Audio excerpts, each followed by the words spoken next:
आज हम बात करने वाले हैं बिहार की राजनीति से जुड़े एक बड़ी खबर के बारे में। लालू प्रसाद यादव का परिवार जो पिछले लगभग 20 साल से पटना के 10 सर्कुलर रोड वाले सरकारी बंगले में रह रहा था, अब उन्हें ये बंगला खाली करना पड़ेगा। क्यों, क्या हुआ, कौन सा नया बंगला मिला है, किसने आदेश दिया है और राजनीतिक बयानबाजी क्या हो रही है, सब कुछ बताएंगे हम आपको इस खबर में, तो बने रहिएगा हमारे साथ। सबसे पहले समझते हैं कि 10 सर्कुलर रोड सिर्फ एक मकान नहीं है, ये पिछले 2 दशक से बिहार की राजनीति का एक बड़ा केंद्र रहा है। 2006 से लेकर के आज तक लालू प्रसाद यादव के परिवार ने यहीं से राजनीति चलाई, फैसले लिए, प्रेस कॉन्फ्रेंस हुई, नेता आते जाते रहे। यह घर लालू परिवार की पहचान जैसा बन गया था, लेकिन अब हालात बदल गए हैं। सरकार ने आदेश दिया है कि राबड़ी देवी को यह बंगला खाली करना होगा।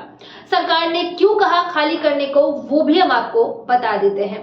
दरअसल जब कोई नेता मुख्यमंत्री नहीं रहता है और किसी दूसरे संवैधानिक पद पर आ जाता है, जैसे नेता प्रतिपक्ष, राज्यसभा सांसद या फिर मंत्री, तो उसके पद के हिसाब से नया सरकारी आवास दिया जाता है।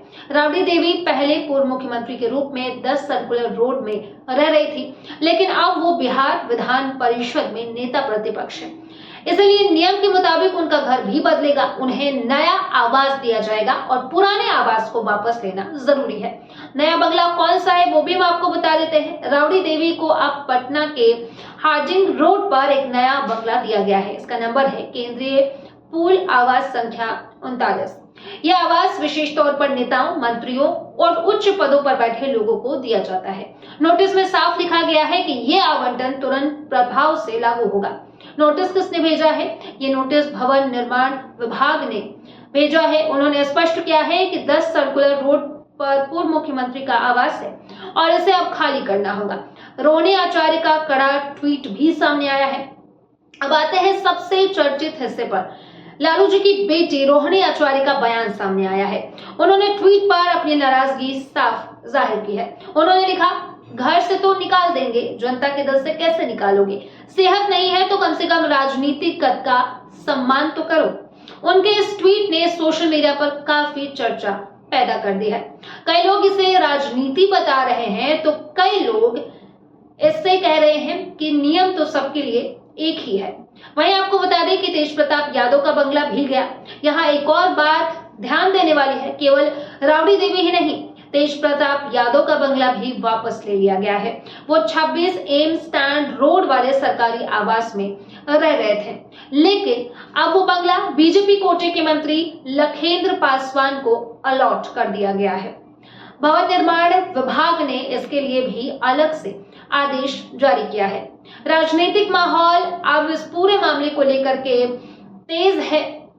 अब आपको बता दें कि राजनीतिक दलों की तरफ से क्या कुछ कहा जा रहा है।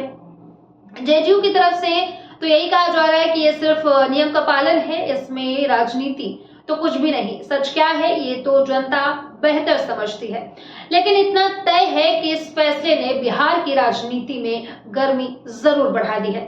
10 सर्कुलर रोड क्यों इतना महत्वपूर्ण है वो भी हम आपको बता देते हैं।